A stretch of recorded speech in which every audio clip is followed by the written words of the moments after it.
We'll start off this question by taking a look at what a solenoid looks like. So this is a solenoid, and as you can see, there's this magnetic field going right through this coil of wire. So to solve part A, they give us information about an electron moving with a speed, so the velocity, and then they get talking about a circular path here, and they indicate the radius is 2 centimeters. So what comes to mind is that we need to set the centripetal force equal to the magnetic force. We expand on the force equations and we get m times the centripetal acceleration, which we write as v squared over r, is equal to the charge times the velocity times the magnetic force. We can go ahead and cross one of the v's on both sides, leaving us with mv over r is equal to q times b. Now if we solve for the magnetic field, we'll get b is equal to m times v over r times q. Plugging in the values, for the mass, we have for an electron, it is 9.11 times 10 to the negative 31st kilograms. The velocity is 1 times 10 to the 4th meters per second. The radius, we have to convert that to meters, so we have 0.02 meters. And the charge of an electron is 1.6 times 10 to the minus 19th coulombs. When you punch this into the calculator, you'll get a result of 2.8 times 10 to the minus 6 Tesla. We could also write this as 2.8 microteslas. So for part B, we're going to utilize Ampere's law, and we're going to apply it to a solenoid. So right here is Ampere's law, and when we use Ampere's law on a solenoid, we get the following equations. We get that B is equal to mu naught times the number of turns times the current divided by the length. Sometimes it'll be seen as the magnetic field is equal to mu naught times this little n times the current. Now this little n right here represents the number of turns per unit length. So simply it takes these terms right here and just combines it into one. So little n is equal to big N divided by L. So for part B, we're going to use this second one right here because we're given right here 25 turns per centimeter. Now we're going to convert that into standard units of meters. So this is just a conversion factor. So for every 100 centimeters, we get 1 meter. So since we multiplied by 100 to get 1 meter, we do 25 times 100 to get 2,500 turns. So we said that N is equal to big N over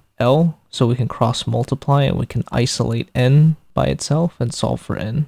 This will result in big N equaling 2,500 turns. Now we can go ahead and use this first one right here and rearrange the equation so that we isolate the current. We'll go ahead and plug in the values. Recall that 2.8 times 10 to the minus 6 Tesla was the magnetic field that we calculated. The length will be 1 meter, and mu naught, the value for that is 4 pi times 10 to the minus 7th power, and the number of turns is 2,500 turns. This results in an answer of 0.89 milliamps